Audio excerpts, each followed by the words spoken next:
കായെല്ലാം കുറേ ഉണ്ടല്ലേ? കുറേ ഉണ്ട്. വഴുതനം ഞങ്ങളിത് കായെല്ലാം പറഞ്ഞ് മോനാണ് ഇതിൻ്റെ കൂടുതലായിട്ടുള്ള എല്ലാ ജോലികളും ചെയ്യുന്നത്. ഞങ്ങൾ പയറാണ്, കുറ്റിപ്പയറാണ്. നമ്മുടെ ആവശ്യത്തിന് എന്നും ഉണ്ട്. പൊന്നാങ്കണ്ണി ചീര എന്ന് പറയും. ഇതാണല്ലോ ഇപ്പം ഹിറ്റായ സാധനം. പൊന്നാങ്കണ്ണി ചീരയാണ്. ഇത് കുറേ ചെയ്തിട്ടുണ്ടോ? അതെ, ഇതിലൊക്കെ നമുക്ക് വഴുതനം ഇഷ്ടം പോലെ ഉണ്ട്. ഉണ്ടോ? ഇത് തറയെ മുട്ടിയിട്ട് വളഞ്ഞു പോയതാണ്. നീളം കൂടിയിട്ട് താഴോട്ട് പോകാൻ സ്ഥലമില്ലാത്തതുകൊണ്ട് ഉണ്ടോ വളഞ്ഞു പോയതാണ്.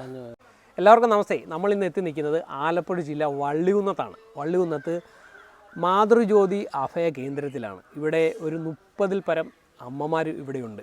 ഇവിടെ വിഷരഹിത പച്ചക്കറിക്ക് തുടക്കം കുറിച്ചിരിക്കുകയാണ്. അടുക്കളത്തോട്ടം എന്ന് പറഞ്ഞ ഒരു ചെറിയൊരു സംവിധാനമാണ് ഇവിടെ ചെയ്തത്. അപ്പോൾ അതിനുശേഷം ഇവിടെ എത്തുന്ന അമ്മമാരെ സഹായിക്കാൻ ഇവിടെ എത്തുന്ന ആൾക്കാരുമൊക്കെ കണ്ടിട്ട് കുറച്ചുകൂടി ഡെവലപ്പ് ചെയ്യാൻ വേണ്ടി ഒരുപാട് കാര്യങ്ങളൊക്കെ ഇവിടെ ചെയ്തിട്ടുണ്ട്. അപ്പോൾ അതുകൊണ്ട് തന്നെ വഴുതന, വെണ്ട ഒരു നല്ലൊരു കൃഷിത്തോട്ടം തന്നെ ഇവിടെ ആക്കിയെടുത്തിട്ടുണ്ട്. അപ്പോൾ അമ്മമാർക്ക് ഏറെ സന്തോഷമാണിത്. അവർക്ക് നല്ലൊരു സന്തോഷം നിറഞ്ഞ ഒരു വൈബ് ഇവിടുന്ന് കിട്ടുന്നുണ്ട്. അപ്പോൾ വിഷരഹിത പച്ചക്കറിയെ പ്രോത്സാഹിപ്പിക്കുന്ന ഈ അഭയ കേന്ദ്രത്തിലെ വിശേഷങ്ങളാണ് ഇന്ന് നിങ്ങൾക്ക് വേണ്ടി പങ്കുവെക്കുന്നത്. വീഡിയോ സ്കിപ്പ് ചെയ്യാതെ കാണണം. നേരെ വീഡിയോയിലേക്ക്. നല്ല നീളമുള്ള ടൈപ്പ് അല്ലേ? അതെ. നമുക്ക് ഇത് വേങ്ങേരി വഴുതനമാണ്. ഇത് എനിക്ക് തന്നവർ പറഞ്ഞത് ആനക്കൊമ്പൻ വഴുതനം എന്നാണ് എൻ്റെ പേര്. ആനക്കൊമ്പൻ. നീട്ടുണ്ടെന്ന്. അതെ. നമ്മൾ ഇത് ഫുള്ളായിട്ട് വിളഞ്ഞു വരുന്നതേ ഉള്ളൂ. ഇങ്ങനെയാണ്. നല്ല നീളമുണ്ട്. നല്ല നീളമുണ്ട്. അപ്പോൾ ഇവിടെ എത്ര ടൈപ്പ് വഴുതനം വെച്ചിട്ടുണ്ട്? ഇപ്പോഴത്തേക്ക് ഇവിടെ 5 ടൈപ്പ് വഴുതനമാണ് വെച്ചിരിക്കുന്നത്. 5 കളറിലെ. 5 കളറിൽ. അപ്പോൾ അതൊരു കളറാണ്. ഇത് വേറൊരു കളറാണ്. ഇത് വൈറ്റ് ഇല്ലേ? ഇത് വൈറ്റ് അല്ല, ഇത് അവർ പറയുന്നത് പച്ച കളറാണ്. പച്ച കളർ. ഇതെല്ലാം അവർ പറയുന്ന പേരുകൾ ആനക്കൊമ്പൻ. ആനക്കൊമ്പൻ ഇഷ്ടം പോലെ പിടിച്ചിട്ടുണ്ട്. അതെ, നമുക്ക് എല്ലാത്തിലും നല്ല പോലെ പിടിച്ചിട്ടുണ്ട്. നമ്മളിതെല്ലാം ഇവിടുത്തെ ജൈവവളങ്ങൾ ഉപയോഗിച്ച് ചെയ്തതാണ്. നമുക്കിവിടെ ബയോഗ്യാസ് ഉണ്ട്. ബയോഗ്യാസിൻ്റെ സ്ലറിയാണ് എല്ലാത്തിനും വളം. ഗ്യാസിൻ്റെ സ്ലറി ഉപയോഗിക്കുന്നത്. അതെ അതെ, ബയോഗ്യാസിൻ്റെ സ്ലറിയാണ്. നമുക്കിതിനകത്ത് എല്ലാത്തിലും എനിക്ക് നീലയാന്ന് തോന്നുന്നു ഒരുപാട് പിടിക്കുന്നത് അല്ലേ? അതെ. ഇത് ഇങ്ങനെ നമ്മൾക്ക് ഇതിനകത്ത് ഒരു രാസവളങ്ങൾ ഉപയോഗിക്കാതെ നമ്മൾ ചെയ്യുന്നത്. അങ്ങോട്ടുണ്ട്. ഇവിടെ ഇങ്ങനെ ഉണ്ട്. നീല കളറിലാണ് കൂടുതൽ പിടിക്കുന്നത്. നല്ല നീട്ടുള്ള വഴുതനമാണ്. പിന്നെ വേണ്ടേ ഇതിനകത്ത് എല്ലാത്തിനകത്തും കായുണ്ട്. പിടിച്ച് തുടങ്ങിയതേ ഉള്ളൂ. പയർ, വഴുതനം എല്ലാം പിഞ്ചാണ്. ഇത് നമുക്ക് കുറച്ചുകൂടെ വളരാനുണ്ട്. ഇതുണ്ടോ, വെറും പൊട്ടാണ്. അരി പോലും ആയിട്ടില്ല. ഉണ്ടോ, ഇതിനകത്ത് ഒരരി പോലും ആയിട്ടില്ല. അപ്പോൾ ഇനി ഇത് എന്തുമാത്രം വളരുമെന്നുള്ളത് കണ്ടോണം. ഇതിലൊക്കെ നമുക്ക് വഴുതനം ഇഷ്ടം പോലെ ഉണ്ട്.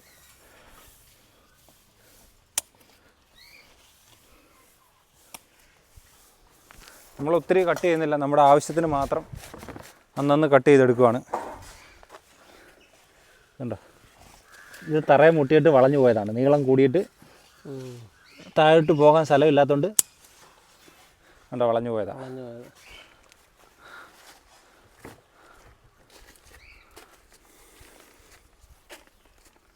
നമ്മൾ 1-2 ട്രിപ്പ് ഇതിനകത്ത് നിന്ന് വിളവെടുത്താണ്. നമുക്ക് എപ്പോഴും നമ്മുടെ ആവശ്യത്തിന് ഇവിടെ കിട്ടുന്നുണ്ട്. ഇഷ്ടംപോലെ പയർ പിടിക്കുന്നുണ്ട്.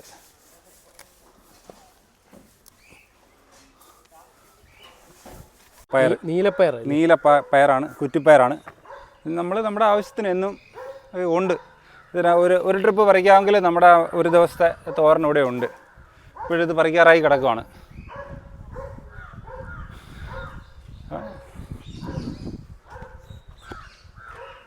എല്ലാം നമുക്ക് ഞാൻ ഇതെല്ലാം ഇപ്പുറത്തെ സൈഡിൽ കാണുന്നതെല്ലാം ഞാൻ വഴുതനവും പയറും മുളകും എല്ലാം ഞാൻ. പിന്നെ ഇപ്പുറത്തെ സെക്ഷനിലോട്ട് വന്നു കഴിഞ്ഞാൽ ഇത് അടുത്തൊരു സെക്ഷനിൽ നമ്മൾ വെച്ചിരിക്കുന്നതാണ്. ഇതെല്ലാം എനിക്കൊരാൾ സ്പോൺസർ ചെയ്തതാണ്. ഇതെനിക്കൊരു എൻ്റെ വീഡിയോ കണ്ടിട്ട് അമ്മമാർക്ക് വേണ്ടിയിട്ട് ഒരു ടീച്ചർ, സതി എന്ന് പറയുന്ന ഒരു ടീച്ചർ ഇതെല്ലാം എന്തുവാണ്? ഇത് ഇതും വഴുതനമാണ്. ഇത് നമ്മുടെ ചെറിയ വഴുതനം, കത്രിക്ക എന്ന് പറയത്തില്ലേ, അപ്പോൾ അങ്ങനെയുള്ള വഴുതനം. പിന്നെ ഇതെല്ലാം വെണ്ടയാണ്. വെണ്ട ഇതെല്ലാം ഗ്രോ ബാഗിലാണ് വെച്ചിരിക്കുന്നത്. ഇതെല്ലാം ഗ്രോ ബാഗിലാണ്. എല്ലാം ഞാൻ ഗ്രോ ബാഗിലാണ് വെച്ചിരിക്കുന്നത്. കാരണം എനിക്ക് കഴിഞ്ഞ പ്രാവശ്യം മഴ വന്നപ്പോൾ കുറച്ച് വെള്ളത്തിൻ്റെ പ്രശ്നം ഉണ്ടായിരുന്നു. അതെ, ഈ ഒരു സെഷൻ അല്ലേ? അതെ. ഇതെല്ലാം ഇതൊരാൾ അമ്മമാർക്ക് വേണ്ടി സ്പോൺസർ ചെയ്തു. ഈ ഗ്രോ ബാഗുകളെല്ലാം ഒരാൾ സ്പോൺസർ ചെയ്താണ്. പിന്നെ നമ്മൾ അതിൻ്റെ വളങ്ങളും മണ്ണുകളും എല്ലാം നമ്മൾ റെഡിയാക്കണം. ഇതെന്ന് പറഞ്ഞാൽ എല്ലാവർക്കും അറിയാവുന്നതാണ്, പൊന്നാങ്കണ്ണി ചീര എന്ന് പറയും. ഇതാണല്ലോ ഇപ്പം ഹിറ്റായ സാധനം, പൊന്നാങ്കണ്ണി ചീരയാണ്. ഇത് കുറേ ചെയ്തിട്ടുണ്ടോ? അതെ, ഇത് നമ്മളിവിടെ രണ്ടിടത്തുണ്ട്. ഇനി കുറച്ച് നമ്മൾ ഒറിജിനൽ പൊന്നാങ്കണ്ണി ചീരയാണ്. നമ്മളത് കണ്ണിനൊക്കെ ഏറ്റവും ഉത്തമമായിട്ടുള്ള ഒരു സാധനമാണ് പൊന്നാങ്കണ്ണി ചീര. മുളക് പിടിച്ചതാണ്, മുളക് പിടിച്ച് തുടങ്ങിയിരിക്കുന്നത്. ഒരു ട്രിപ്പ് വെള്ളമൊക്കെ എടുത്തു. അതെ, ഒരു ചെറിയ ഒരു ട്രിപ്പിലേ എടുത്തുള്ളൂ. ഇപ്പോൾ എല്ലാം മുളക് പിടിച്ച് തുടങ്ങിയിട്ടുണ്ട്. ഇവിടെയൊക്കെ ഞാൻ വെണ്ട വെച്ചിട്ടുണ്ട്. അടുത്ത സെഷൻ അടുക്കളത്തോട്ടം അല്ലേ? ഇത് അടുക്കളത്തോട്ടമാണ്. എല്ലാ അടുക്കളത്തോട്ടത്തിൻ്റെ ഭാഗമായിട്ടാണ് നമ്മൾ ചെയ്തത്. ഇത് കുറ്റിക്കുരുമുളകാണ്.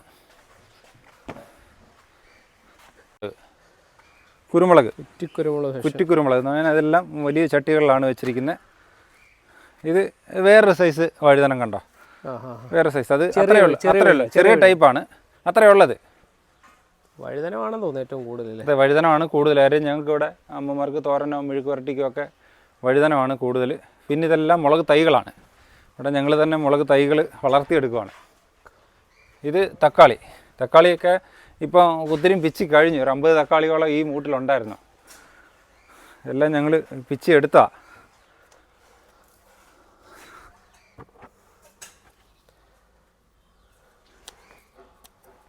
നമ്മുടെ നാടൻ തക്കാളിയാണ്. നമുക്ക് നമ്മുടെ ആവശ്യത്തിന് എല്ലാ ദിവസവും ഇതേപോലെ വിളവെടുക്കാൻ കാണും അല്ലേ? ആഴ്ചയിൽ ഒരു ദിവസം നമ്മൾ ഇങ്ങനെയുള്ള സാധനങ്ങളാണ് എടുക്കുന്നത്. ഇത് നമ്മുടെ നാട്ടിൽ സാമ്പാർ ചീര എന്ന് പറയും. സാമ്പാർ ചീര, ഇത് പുതിനയാണ്. പിന്നെ ഇത് ഇപ്പോഴേ ട്രെൻഡായിട്ടുള്ള ഒരു ചീരയാണ്. ഇത് നമ്മുടെ നാട്ടിലെ അല്ല. ഇത് കയിൽ ചീര എന്ന് പറയും. കയിൽ ചീര ഇപ്പം വളരെ ഫേമസ് ആണ് കേരളത്തിൽ. വിദേശികൾ വരെ വന്ന് പലരുടെയും കയ്യിൽ നിന്ന് വാങ്ങിച്ച് കഴിക്കുന്ന ഒരു സാധനം. ഇത് ക്യാരറ്റാണ്. നമസ്കാരം, ഞാൻ പ്രശാന്ത് മാതൃജ്യോതിയിലെ അടുക്കളത്തോട്ടമാണിത്. ഈ അടുക്കളത്തോട്ടം എന്തിനാണ് ഇവിടെ നമ്മൾ ഉണ്ടാക്കിയിരിക്കുന്നതെന്ന് ചോദിച്ചാൽ, മാതൃജ്യോതിയിലൊരു 10-30ഓളം അമ്മമാരുണ്ട്. അമ്മമാർക്ക് വേണ്ടി വിഷരഹിത പച്ചക്കറി നമ്മൾ തന്നെ ഉൽപ്പാദിപ്പിച്ച് അവർക്കും അതിലൊരു സന്തോഷം കണ്ടെത്തി അവരും അതിനെ പരിപാലിക്കുകയും അതിന് വെള്ളം ഒഴിക്കുക, അല്ല അതിൻ്റെ കള പറിക്കുകയൊക്കെ ചെയ്ത് അവർക്കൊരു നേരം പോക്ക് പോലെ കൊണ്ടുപോയി നല്ലൊരു കൃഷി ചെയ്ത് അതിൽ നിന്ന് വിളവെടുത്ത് അമ്മമാർക്ക് സന്തോഷം കണ്ടെത്താൻ വേണ്ടിയാണ് ഞങ്ങളിത് തുടങ്ങിയത്. എൻ്റെ പേര് ലക്ഷ്മിക്കുട്ടി. ഞാനിവിടെ തുടങ്ങിയ കാലം മുതലേ ഇവിടെയുണ്ട്. ഈ സ്ഥാപനത്തിലുള്ളതാണ്, അമ്മയാണ്. ഇവിടെ ഞങ്ങൾ വഴുതനം നട്ട് പിന്നെ അതിൻ്റെ കായെല്ലാം കുറേ ഉണ്ടല്ലേ? കുറേ ഉണ്ട് വഴുതനം. ഞങ്ങളിത് കായെല്ലാം പറഞ്ഞ് മോനാണ് ഇതിൻ്റെ കൂടുതലായിട്ടുള്ള എല്ലാ ജോലികളും ചെയ്യുന്നത്. ഞങ്ങൾ വന്ന് ഇതിൻ്റെ വിളവെടുക്കുകയും ഞങ്ങൾ ഇച്ചിരി വെള്ളം ഒഴിച്ചു കൊടുക്കുകയും ഇച്ചിരി കള പറിക്കുകയും ഒക്കെ ഞങ്ങൾ സന്തോഷമാണ്. നല്ല വിഷരഹിതമായുള്ള പച്ചക്കറി കഴിക്കാൻ പറ്റുന്നുണ്ട്. ഇവിടെ ഇപ്പോൾ എത്ര അമ്മമാരുണ്ട്? ഇവിടെ ഇപ്പോൾ 30 അമ്മമാരുണ്ട്. എല്ലാവരും സന്തോഷമാണ് അല്ലേ? എല്ലാവർക്കും സന്തോഷമാണ്. അപ്പോൾ ഇതിലതൊക്കെ വന്ന് വിളവൊക്കെ എടുക്കുമ്പോൾ ഏറെ ഒരു സന്തോഷമുണ്ട്. ഞങ്ങൾ പൂക്കളൊക്കെ നടും. പൂക്കളൊക്കെ നടും അല്ലേ? പൂക്കളൊക്കെ ഉണ്ട്.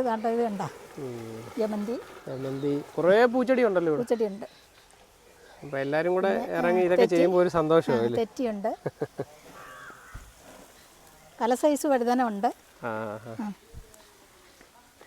ചെത്തി ഇഷ്ടം പോലെ പൂക്കളുണ്ട്.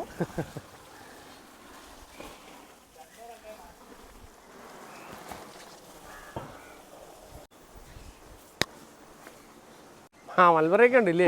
മൽബറി ഉണ്ട്. മൽബറിയൊക്കെ കിളിച്ച് വരുന്നതേ ഉള്ളൂ. മൽബറി എല്ലാം കിളിച്ച് ഇനിയിപ്പോൾ ഞങ്ങളൊക്കെ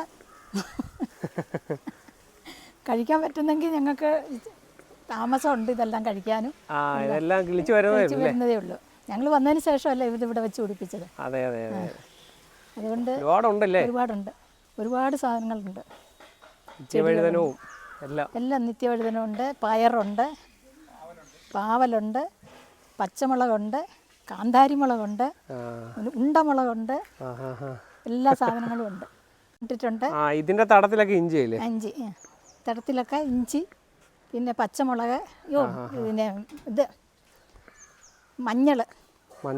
ഇതൊക്കെ മഞ്ഞളല്ലേ? മഞ്ഞൾ, അത് മഞ്ഞൾ, ഇത് ഇഞ്ചി, എല്ലാം കിളിച്ച് വരുന്നതേ ഉള്ളൂ. ഇവിടെ എല്ലാം ജൈവമായതുകൊണ്ട് വിഷമൊന്നും അടിക്കത്തില്ല. നിത്യവഴുതനങ്ങയല്ലേ? നിത്യവഴുതനം, അത് നിത്യവഴുതനം കാവ പിടിച്ച് വരുന്നതേ ഉള്ളൂ. നിത്യവഴുതനം ഇതിനകത്തുണ്ട് വഴുതനം.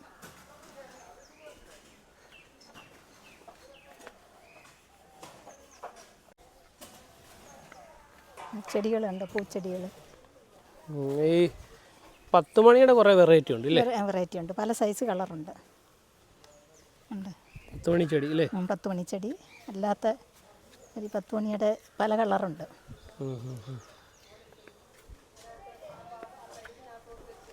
പിന്നെ ഡാലിയ. ഇതിലെ പിന്നെ പഴയ ഇതല്ലേ, എന്തോ അതിന്റെ പേര്? ലേഡീസ് കനകാംബരം. ഇതൊക്കെ ഡാലിയയുടെ കുറേ വെറൈറ്റി കളറൊക്കെ ഉണ്ട് അല്ലേ? എല്ലാ കളറുണ്ട്. പിന്നൊരു കൃഷി ഗ്രൂപ്പ്, അവർ ആൾ കേരളയിലുള്ള ഒരു കൃഷി ഗ്രൂപ്പുകാരാണ്. ബാബുട്ടി സാർ എന്നാണ് അദ്ദേഹത്തിൻ്റെ പേര്. ഒരു സഖി ടീച്ചർ മുഖേനയാണ് എൻ്റെ വീഡിയോ കണ്ടുവച്ച് ബാബുട്ടി സാറ് ഒരാളിനെ ഇവിടെ വിട്ട് നമ്മുടെ കൃഷികളൊക്കെ നോക്കിയിട്ട് ഒരു 100 ഗ്രോ ബാഗ് എനിക്ക് കൊറിയർ മൂലമായിട്ട് അയച്ചു തന്നു. പിന്നെ എനിക്ക് ബാക്കി സാധനങ്ങളൊക്കെ അയച്ചു തരാമെന്ന് പറഞ്ഞ് പുറകിലെത്തുമായിരിക്കും. എനിക്കാണെങ്കിൽ ഇവിടെ ഒരു 500 ഗ്രോ ബാഗ് വെച്ച് ചെയ്യാനുള്ള സ്ഥലമുണ്ട്. ഇതിനെ ഒന്ന് അമ്മമാരൊക്കെ ഒന്ന് വിപുലീകരിച്ച് വിഷരഹിത പച്ചക്കറി എടുത്ത് അവർക്ക് എന്നും ഇതിൽ നിന്നുള്ള പച്ചക്കറി ഉൽപ്പാദിപ്പിക്കണമെന്ന് ആഗ്രഹമുണ്ട്. എൻ്റെ ഒരു സാമ്പത്തികം എൻ്റെ വീഡിയോ കാണുന്നവർക്കും അല്ലെങ്കിൽ മാതൃജ്യോതി അറിയാവുന്നവർക്കൊക്കെ അറിയാമല്ലോ. കാണുന്നവരാരെങ്കിലും അമ്മമാരെ ഈ വിഷരഹിത പച്ചക്കറി പ്രയോജനപ്പെടുത്താൻ വേണ്ടി സഹായിക്കാൻ മനസ്സുള്ളവരുണ്ടെങ്കിൽ നിങ്ങൾക്ക് സഹായിക്കുകയും ചെയ്യാം. പച്ചക്കറി വിത്തുകളോ ഗ്രോ ബാഗുകളോ തൈകളോ ഒക്കെ മേടിച്ച് തന്ന് സഹായിക്കാം. അപ്പം നമുക്കൊരു നല്ലൊരു കൃഷിത്തോട്ടം, ഒരു വലുതായിട്ടുള്ളൊരു കൃഷിത്തോട്ടം ഉണ്ടാക്കിയെടുക്കാൻ അമ്മമാർക്ക് സഹായകരമാകും. വിഷരഹിത അടുക്കളത്തോട്ടം. അതെ, വിഷരഹിത അടുക്കളത്തോട്ടം. അപ്പം നമ്മൾ എന്ത് മേടിച്ചാലും, നമ്മൾ സോഷ്യൽ മീഡിയയിൽ ഒരു ആപ്പിൾ മേടിച്ചാലോ മുന്തിരി മേടിച്ചാലോ ഒരു ക്യാബേജ് മേടിച്ചാലോ ക്യാരറ്റ് മേടിച്ചാലോ എന്ത് മേടിച്ചാലും അതിന് എല്ലാം ചീത്തയായി പോകാതിരിക്കാൻ വേണ്ടി അതിന് ഓരോരോ കെമിക്കലുകൾ തളിച്ചാണ് കൊണ്ടുവരുന്നതെന്ന് നമ്മൾ എന്നും സോഷ്യൽ മീഡിയയിൽ കാണുന്നതാണ്. ഇതാകുമ്പോൾ ഇത് നമ്മൾ ചാണകപ്പൊടിയും, ഞങ്ങൾക്ക് ഇവിടെ മെയിനായിട്ട് ബയോഗ്യാസ് ഉണ്ട്. ബയോഗ്യാസിൻ്റെ സ്ലറി എല്ലാ ദിവസവും ഞങ്ങൾക്ക് കിട്ടുന്നുണ്ട്. ഇപ്പോൾ ആണെങ്കിലും ഞാൻ കാണിക്കാം. ബയോഗ്യാസിൻ്റെ സ്ലറി എടുത്താണ് ഞങ്ങൾ ഉപയോഗിക്കുന്നത്. പിന്നെ ബയോഗ്യാസിൻ്റെ സ്ലറി എന്ന് പറഞ്ഞാൽ അതിൻ്റെ ഒരു ചെറിയ സ്മെല്ലുണ്ട്. എടുത്തുകൊണ്ട് പോകുമ്പോൾ നമുക്ക് ഇത്തിരി സ്മെല്ല് കാണും എന്നല്ലാതെ വിഷരഹിതമായിട്ടുള്ള പച്ചക്കറികൾ നമുക്ക് ഉൽപ്പാദിപ്പിക്കാൻ കഴിയും. ഞാനിപ്പോൾ ഇവിടെ അമ്മമാർക്ക് വേണ്ടി കുറച്ച് വിഷരഹിത പച്ചക്കറി കൃഷി തുടങ്ങിയിട്ടുണ്ട്. ഇപ്പോൾ എനിക്ക് ഇത് തുടങ്ങി കഴിഞ്ഞപ്പോൾ മനസ്സിലാക്കാൻ കഴിഞ്ഞത്, എന്നെപ്പോലെ അല്ലെങ്കിൽ എല്ലാ വീടുകളിലും സ്ഥലമുള്ളവരായിരുന്നാലും ഇല്ലാത്തവരായിരുന്നാലും ഇപ്പോൾ ടെറസിൻ്റെ മുകളിൽ ചെയ്യാം, ചെറിയ ചെറിയ സ്ഥലം ഷെയ്ഡിൻ്റെ അടികളിലൊക്കെ ചെയ്യാം. എല്ലാവരും ഒരു വീട്ടിലൊരു 25 ഗ്രോ ബാഗ് വെച്ച് വളർത്തി അതിനകത്ത് നമുക്ക് ആവശ്യമുള്ള പച്ചക്കറികൾ നമുക്ക് ഉൽപ്പാദിപ്പിക്കാൻ കഴിയും. എന്നാലും എളുപ്പം, ഒരു തുടക്കക്കാർക്ക് ചിലപ്പോൾ ചിലതൊക്കെ ബുദ്ധിമുട്ടായിട്ട് തോന്നാം, എന്നാലും നമുക്ക് ചെയ്യാൻ പറ്റുന്ന വഴുതനം, വെണ്ട, മറ്റ് തക്കാളി, ഇതൊക്കെയെന്ന് പറഞ്ഞാൽ എല്ലാവർക്കും ചെയ്യാൻ പറ്റും. തക്കാളിയൊക്കെ ഇത്തിരി സെൻസിറ്റീവായിട്ടുള്ള ചെടികളാണ്, വെള്ളം ഒഴിക്കുമ്പോൾ സൂക്ഷിക്കുകയൊക്കെ വേണം, അല്ലെങ്കിൽ ഒടിഞ്ഞു പോകും. എന്നാലും എല്ലാ വീടുകളിലും ഇത് പരിശ്രമിക്കുകയാണെങ്കിൽ നമുക്കൊരു വിഷരഹിത പച്ചക്കറി ഉപയോഗിക്കുന്ന സംസ്ഥാനമായിട്ട് തന്നെ നമ്മുടെ സംസ്ഥാനത്തെ മാറ്റിയെടുക്കാമെന്നാണ് എൻ്റെ ഒരു അഭിപ്രായം. കാര്യം അത് ചെയ്തു വന്നപ്പോഴാണ് അതിലൊരു സന്തോഷം കിട്ടിയത്. പിന്നെ ഇവിടെ ഇത് കൂടാതെ നമ്മൾ ഒത്തിരി ഔഷധ സസ്യങ്ങളൊക്കെ, അമ്മമാർക്ക് വേണ്ടി ഔഷധ സസ്യങ്ങളൊക്കെ നമ്മൾ നട്ടു വളർത്തുന്നുണ്ട്. ഫലവൃക്ഷ തൈകൾ നമ്മൾ നട്ടു വളർത്തുന്നുണ്ട്. എല്ലാം നട്ടിട്ട് ഒരു വർഷം കഴിഞ്ഞതേ ഉള്ളൂ. അതിൻ്റെ പൂർണ്ണതയിലേക്ക് എത്തണമെങ്കിൽ ഇനി കുറച്ച് സമയം കൂടി എടുക്കും. അത് നിങ്ങൾക്ക് ഇവിടെ കാണാൻ കഴിയും.